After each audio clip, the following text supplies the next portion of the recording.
¿Considera que las interpelaciones y citaciones de los ministros al Congreso los distraen de su labor? Bueno, fíjese, como hemos mencionado, nuestros ministros, todos, nos encontramos listos para poder acudir a cualquier comisión o a cualquier espacio que el Congreso defina para informar acerca de lo que ellos quieran, digamos, recibir información en los distintos temas que cada sector maneja, ¿no? Siempre hemos estado dispuestos a hacerlo y seguiremos estándolo, ¿no? Pero sí considero que hay temas que no debieran distraer la atención cuando hay asuntos tan importantes por resolver y por trabajar en el desarrollo de nuestro país. Yo creo que eso es algo que definitivamente debe valorarse y debe considerarse cuando se cita para discutir temas que de repente no debieran tener la principal atención ni del Congreso ni de parte del Gobierno. Por ejemplo, el día de hoy se ha aprobado la interpelación contra la ministra de Educación. ¿Qué le parece esta medida, esta decisión del Congreso?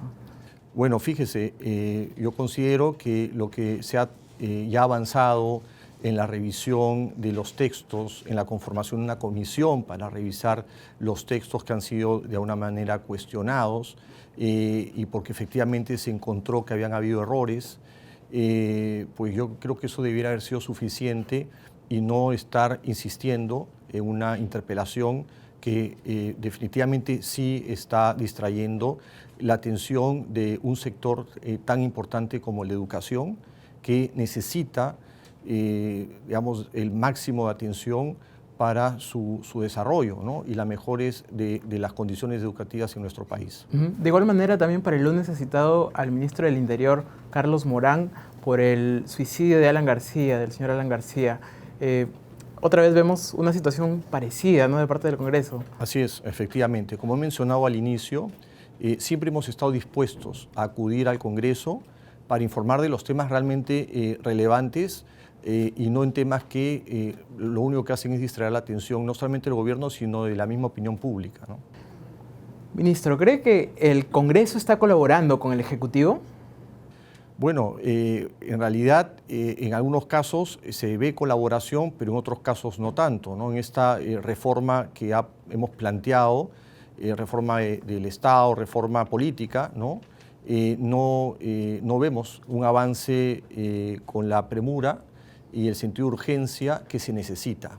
Y en esos casos considero que todavía hay una tarea por mejorar de parte del Congreso en relación a estas propuestas que ha efectuado el gobierno. En el tema de hidrocarburos ha habido un punto más o menos polémico en el altiplano de nuestro país, en Puno. El gobernador de esa región, Walter Dubiri, expuso en una conferencia acá en Lima, en el Colegio de Ingenieros, que Bolivia quiere construir un gasoducto financiado por la empresa estatal de hidrocarburos boliviana, que ellos iban a poner el dinero para construirla. ¿El Estado peruano considera viable este proyecto? Fíjese, nosotros estamos reuniéndonos con el Ministerio de Energía de Bolivia, producto de este gabinete binacional, donde firmamos incluso un convenio de cooperación en tema de hidrocarburos. Y nosotros como gobierno lo que buscamos es el bienestar de los peruanos. Entonces, si traer gas de Bolivia genera mayor bienestar que el que podemos generarle con gas que procede de Camisea, entonces nosotros lo que hacemos es priorizar el bienestar. Cualquier obra, en todo caso, también es importante decirlo, cualquier obra, cualquier proyecto de esa naturaleza tiene que pasar por el gobierno nacional. Por eso es que estamos en estas conversaciones con el gobierno de Bolivia y también tenemos una reunión pendiente con el gobernador Dubiri para poder conversar sobre su proyecto. Incluso le hemos solicitado la información del proyecto que él tiene para evaluarlo y ver si corresponde que lo ejecutemos, porque también hay que priorizar proyectos, hay que entender cuál es el beneficio que se genera a favor de los ciudadanos en Puno. Hay que ver cómo este proyecto complementa al otro proyecto de 7 regiones que estamos desarrollando a través de proinversión, en una licitación que se va a dar próximamente.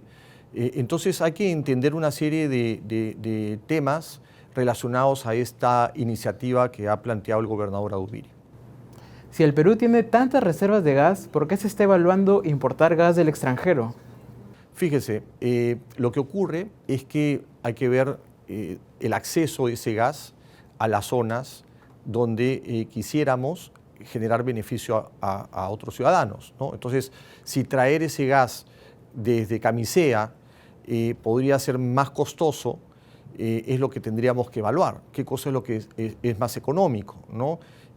Por otro lado, también nosotros estamos desarrollando este proyecto 7 regiones, que es un proyecto de masificación de gas en el sur del país, que definitivamente está a Puno, pero no necesariamente este proyecto de 7 regiones llegan los ductos a las zonas donde el gobernador Adubiri quisiera que lleguen, que son las zonas más hacia la frontera con Bolivia, ¿no? Entonces, lo que hay que identificar es si hay algún mecanismo que el gobierno pueda impulsar para poder llevar gas a esas zonas.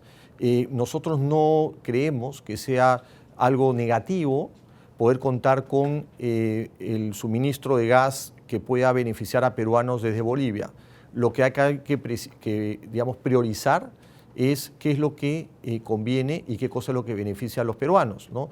Eso no tiene que estar en contradicción necesariamente con el gas, nuestro gas que proviene de Camisea. Importante también decir es que en lo que hablamos del ducto de gas hacia el sur, hemos venido trabajando en el gobierno, hemos trabajado con Proinversión, hemos visto un poco los avances que ha tenido McDonald's, y lo que sí ya se tiene definido, este ducto de gas al sur, que el primer tramo llegue a Anta, que era el trazo original, digamos, y a través de ese tramo de gasoducto Anta podamos empezar a generar mayor beneficio de aprovechamiento de gas en Cusco, y luego continuar hacia Hilo para poder generar los beneficios de gas en el sur del país, ¿no? Entonces, si ese ducto se construye, entonces, o mejor dicho, cuando ese gasoducto se construya, eso vamos a tener mayor posibilidad de generar más beneficios a los peruanos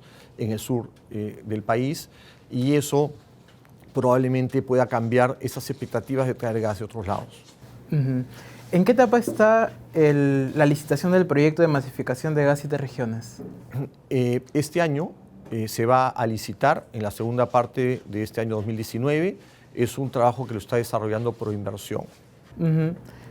¿Ha existido alguna conversación, alguna negociación con el gobierno de Evo Morales para que se pueda exportar gas a través del puerto de Hilo, el gas boliviano a través del puerto de Hilo? De los temas que se ha conversado con Bolivia, ellos han planteado en algún momento la posibilidad de construir un ducto de gas que llegue a Hilo para la exportación de ellos, ¿no? Y también se ha hablado de un poliducto y un almacenamiento de combustibles líquidos que ellos puedan importar a Hilo, y que por este poliducto pueda ser trasladado o transportado este combustible hacia Bolivia, ¿no? Pero son proyectos que todavía están en revisión, no nos han hecho una propuesta formalmente, pero es de interés de Bolivia, digamos, desarrollar estos proyectos en este momento. ¿Un proyecto de ese tipo no afectaría de alguna manera al proyecto 7 regiones y a esto que me estaba comentando de también llevar un gasoducto hacia Hilo que sea peruano, con gas peruano? Bueno, no, porque primero que lo que está proponiendo Bolivia es exportar su gas a través de Hilo. No es que está trayendo el gas a Perú, ¿no? Lo segundo es que el proyecto 7 regiones es un proyecto de ductos. Lo que va a establecer es una infraestructura, y a través de esa infraestructura vender el gas, ¿no? En principio, el gas que está pensado para 7 regiones es el gas que procede de Camisea. También, si es que sobre todo desarrollamos el ducto de gas hacia el sur, este ducto contempla ramales que alimentan 7 regiones.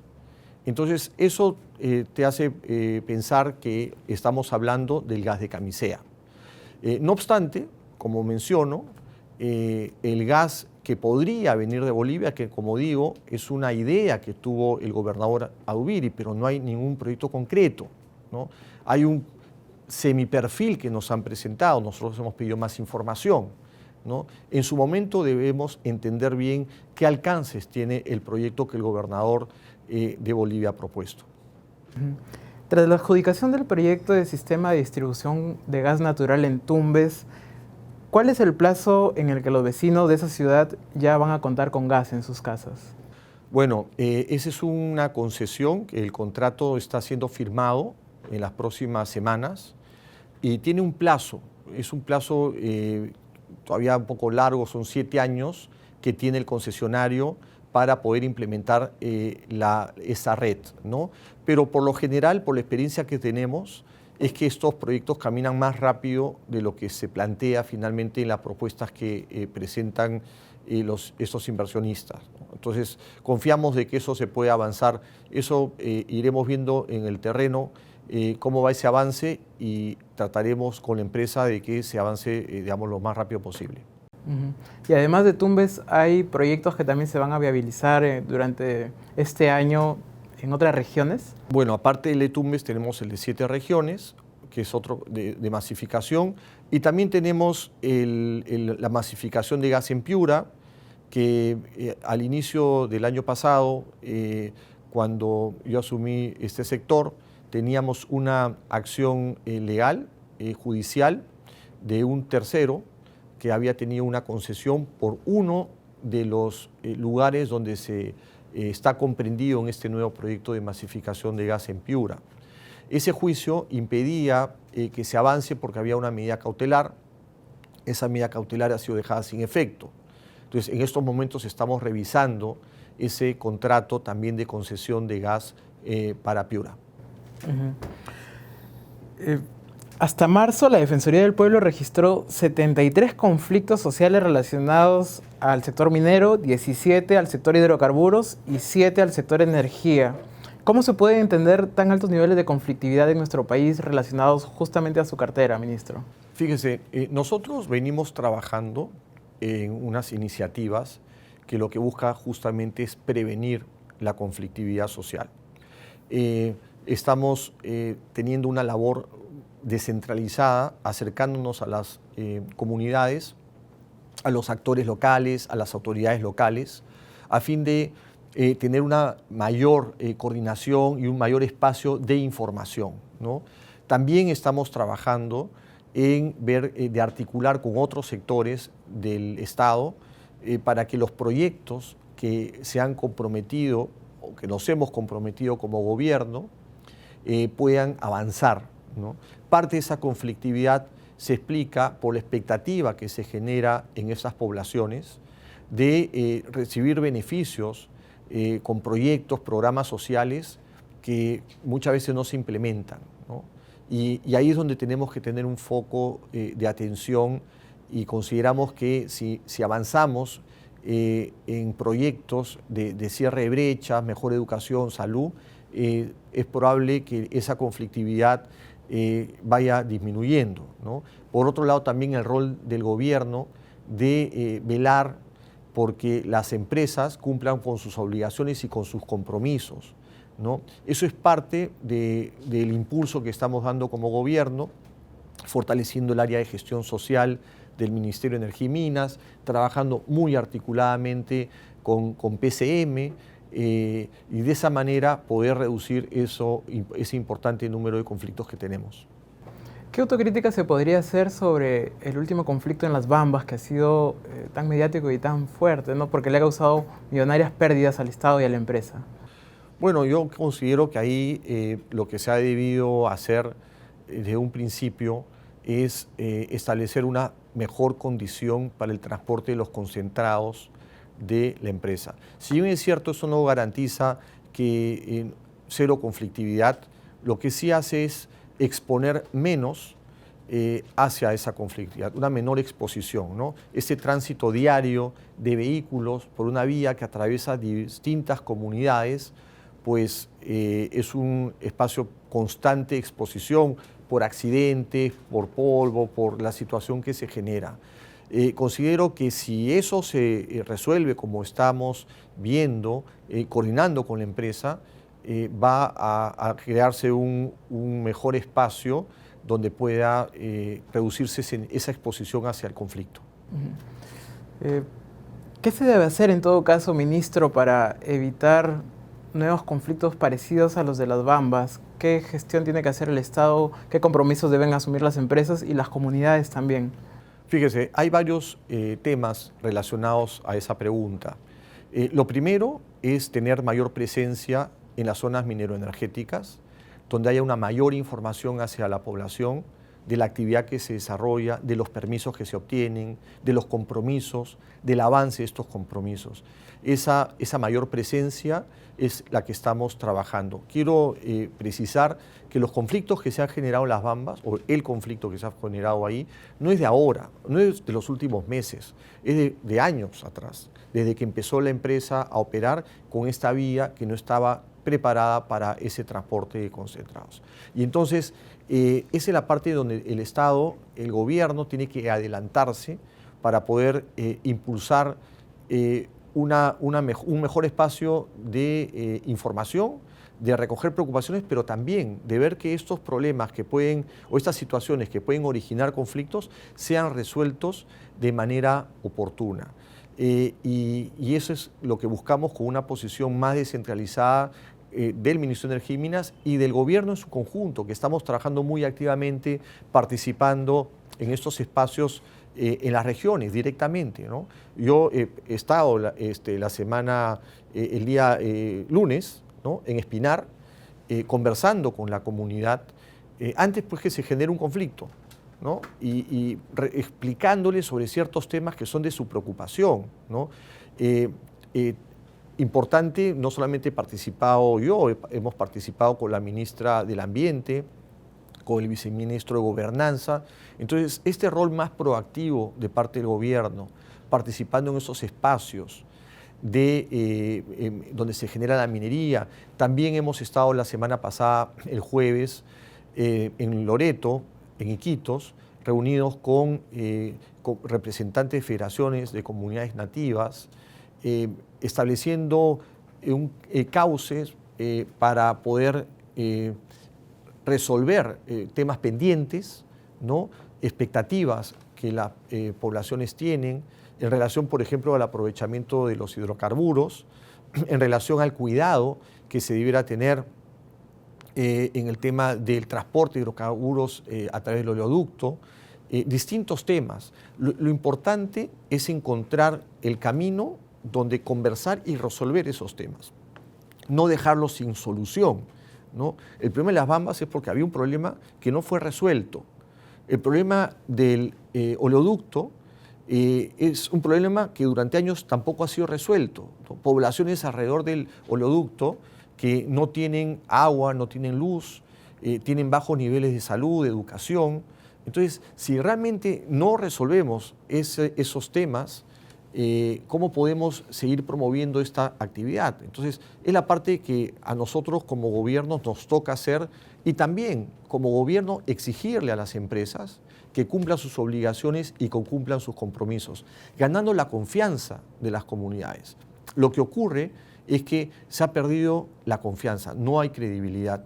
Entonces, con una mayor presencia del gobierno, mayor presencia del Estado, en donde exige que las empresas cumplan sus obligaciones, sus responsabilidades, podemos lograr ganar esa confianza nuevamente y que siempre que haya una expectativa no satisfecha o un reclamo por un tema, podamos encauzarlo en una vía de diálogo como es la que estamos promoviendo.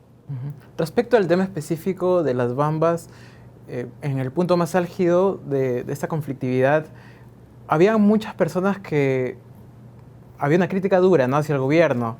Decían que era un gobierno débil en cuanto a que en este problema en específico se trataba de unos abogados, unas terceras personas que estaban influyendo en la comunidad.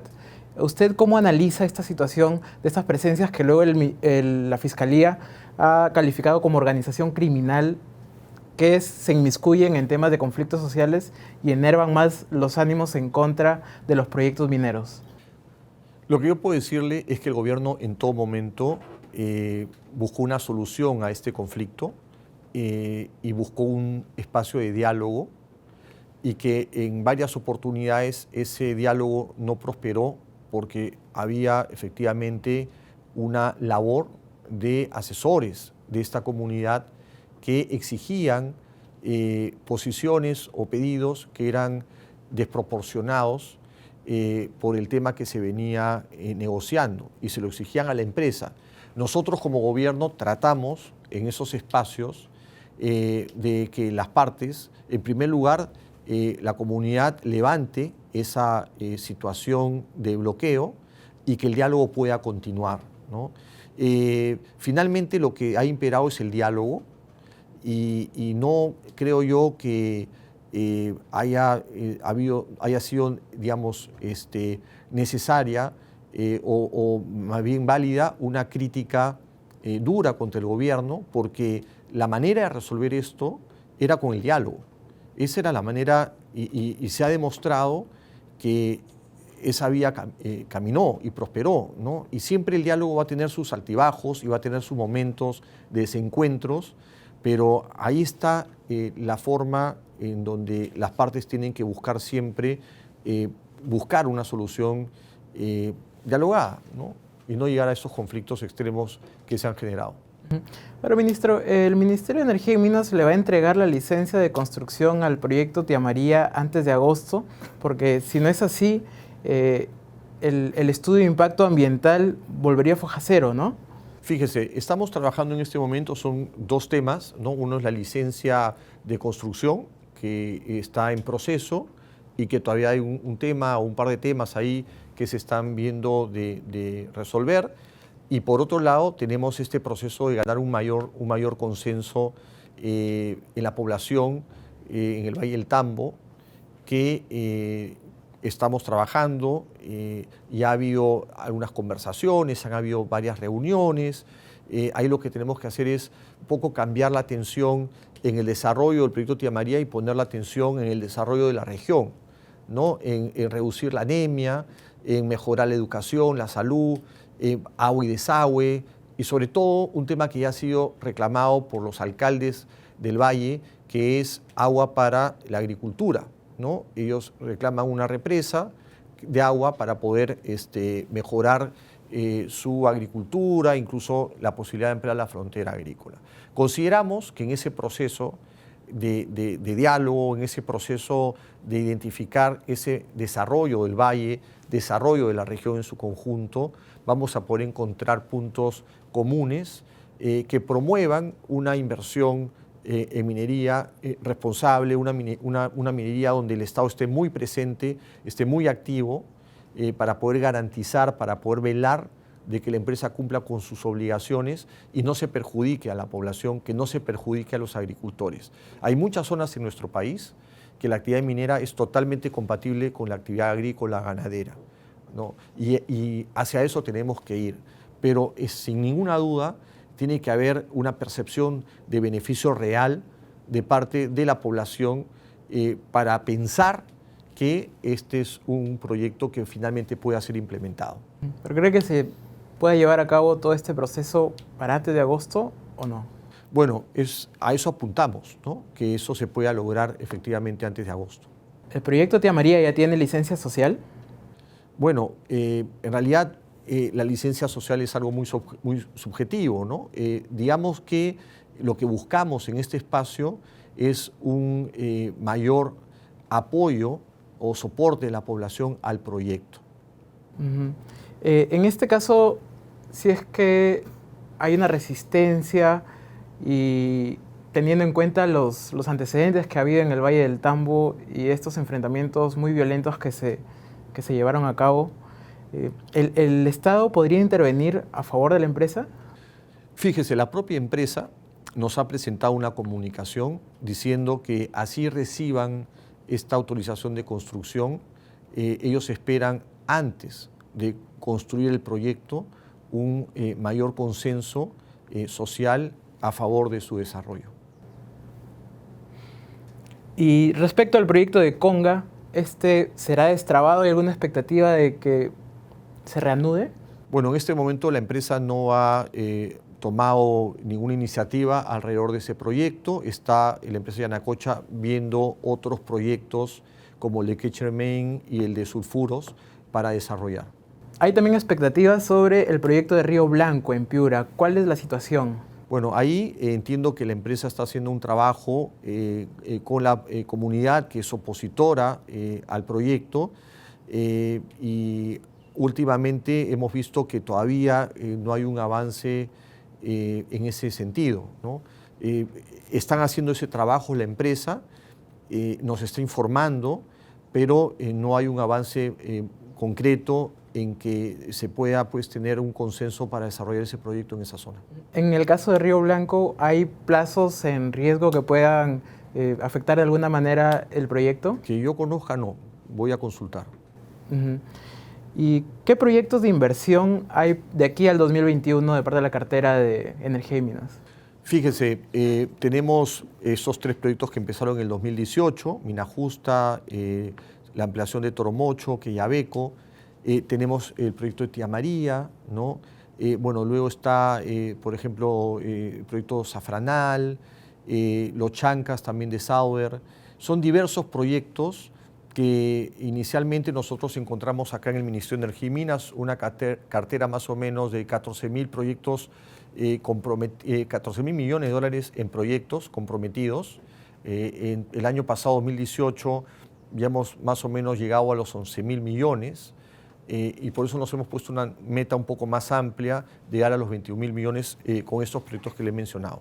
Uh-huh. ¿Usted cree que la producción de cobre se acelerará en los próximos meses? ¿Cuáles son las proyecciones sobre eso? Bueno, fíjese, tenemos la ampliación de Toquepala, que está por entrar en operación en las próximas semanas, y eso definitivamente va a tener un impacto positivo.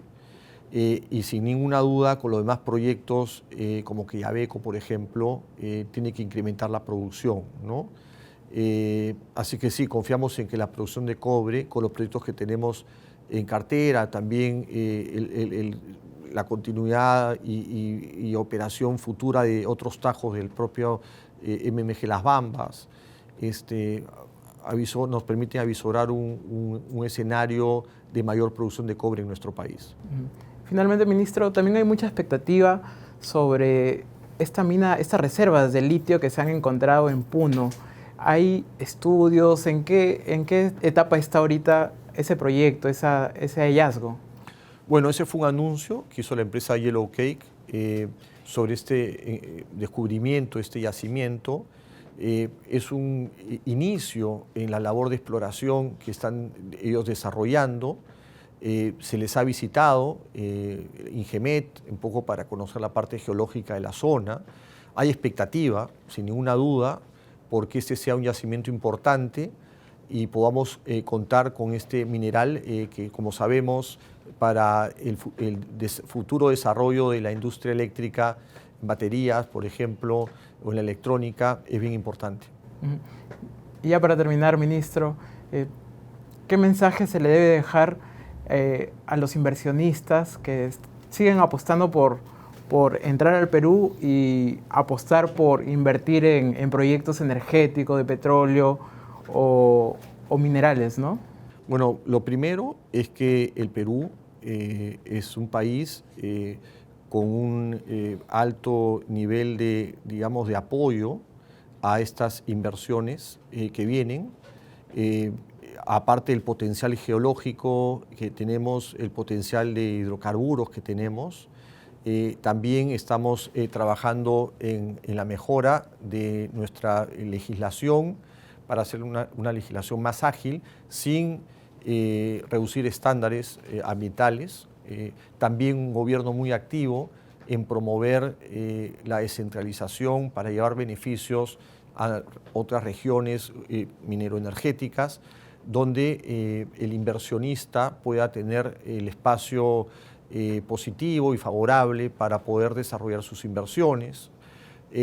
Importante también decir este trabajo que se viene haciendo de parte del Ministerio de Energía y Minas, en mayor acompañamiento en el tema social. Así es que en términos generales hay un espacio muy positivo para que los inversionistas vengan a nuestro país y estamos viendo cómo estas inversiones se están haciendo realidad. Hemos mejorado en la encuesta Fraser, que mide qué tan atractivo es un país para las inversiones mineras. Hemos mejorado del puesto 19 al puesto 14 en el 2018 y la meta que nos hemos propuesto para el 2021 es estar en el ranking, en el top 10 de países más atractivos para la inversión de minería. En hidrocarburos estamos viendo de mejorar la ley de hidrocarburos, estamos trabajando con el Congreso coordinadamente, el gobierno luego de consensuar algunos alcances de este proyecto de norma, lo hemos presentado estas precisiones al Congreso, a la Comisión, que están siendo ahora revisadas para poder avanzar con ese dispositivo legal que es positivo para el desarrollo de la industria. Entonces, un espacio favorable a inversiones en nuestro país.